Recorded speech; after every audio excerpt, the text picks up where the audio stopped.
And for more, we'd like to bring in Melissa Carlson, who witnessed the parade shooting. Melissa, thank you for joining us. We know this must be very difficult for you, and we want to let you know that our first concern is if you and your family are okay. I appreciate that. We will get through it. The families of those who have lost loved ones will not. So it's hard for me to accept your condolences, although they're appreciated. Thank you. I'm so sorry, Melissa, that we have to talk to you under these circumstances as we all just try to kind of make sense of what has taken place here. I'm wondering, where were you when this shooting took place? Well, let me just briefly tell you that I grew up in Highland Park. Highland Park is really very much a Main Street USA, as they say. People are very close.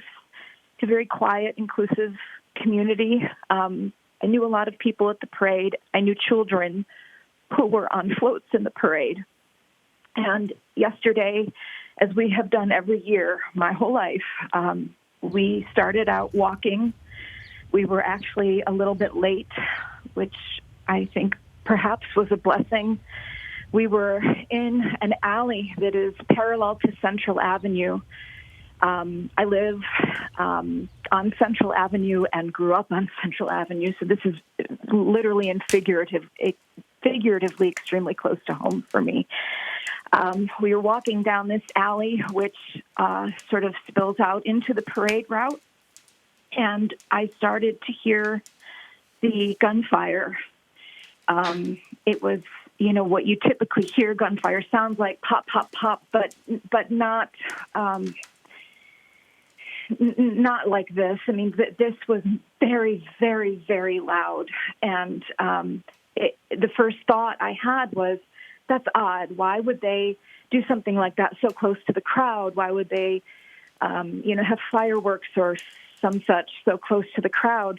And it continued on. We kept walking, and as we got closer, there was a pause, and then there was a whole other series of pop, pop, pops.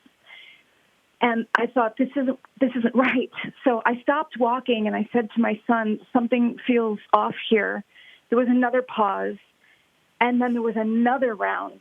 And that's when we saw a wave of people, like a sea of people, screaming and rushing at us down the alleyway. And because it's a constrained space, it was terrifying. And I just yelled, run. And we started running to outrun the crowd because I was so afraid we would be trampled. And we grabbed some people and said, come with us. Our yard is right here.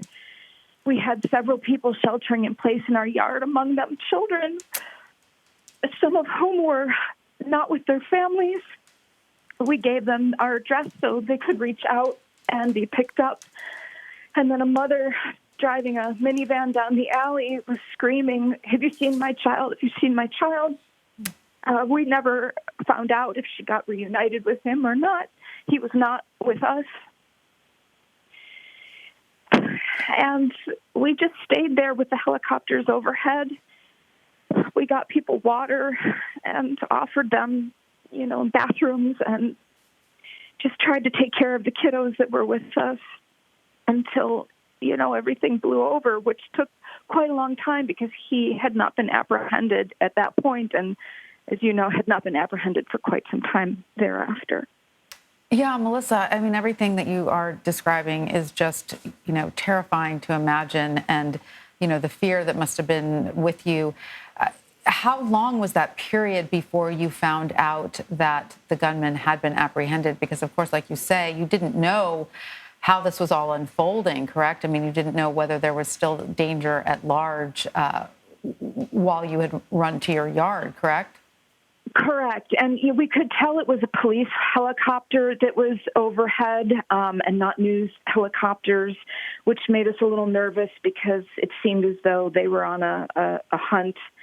After the parade goers got reunited, which was probably about an hour and a half of them being in our yard, we went in, we locked the doors, we closed the blinds, we put the television on, and it's all quite a blur, but it was several hours. And because the house is so near the parade route, We were kept on lockdown longer than others in the surrounding area.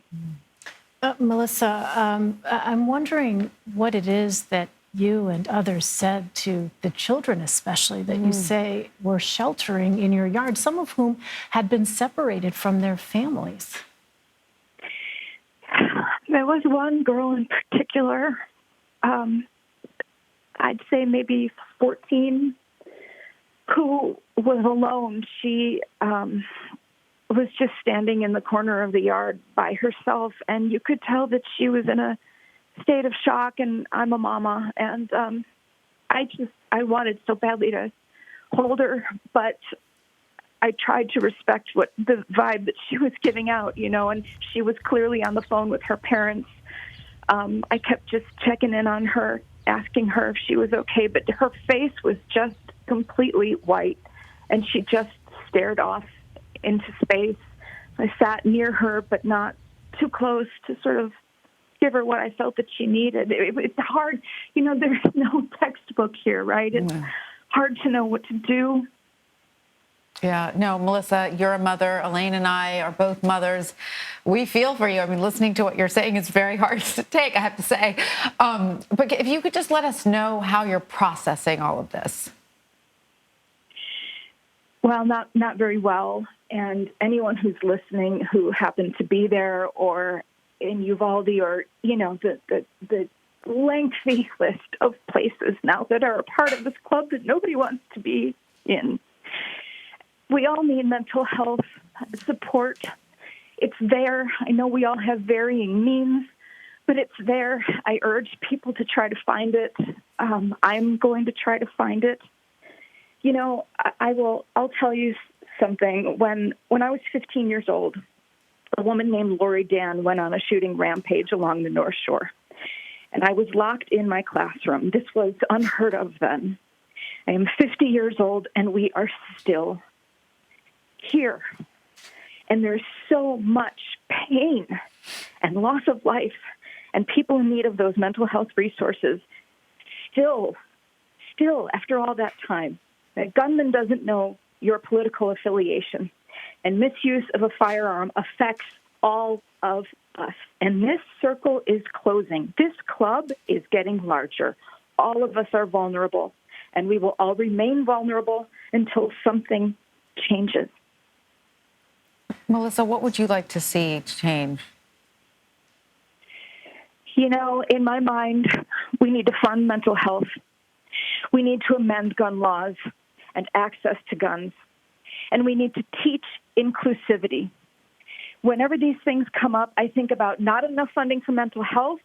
I think about the gun laws needing an amendment. And I think that kids are taught to hate in the home. They're taught to hate online. And we need to address those three things. That's how I view it. Incredibly powerful to hear your story, Melissa. And just as Tanya said, imagining what that scene must have been like in your yard as you provided a sanctuary, it sounds like, for children who, as you described, that one 14-year-old girl, were trying to make sense of what was happening. I'm sure those families are incredibly grateful to you for providing that shelter and that sense, even just for a moment, of safety in that chaos. Melissa Carlson, thank you so much for taking the time to talk to us. We really appreciate it. Thank you, Melissa. Take care. Thank you. Thank you. You too.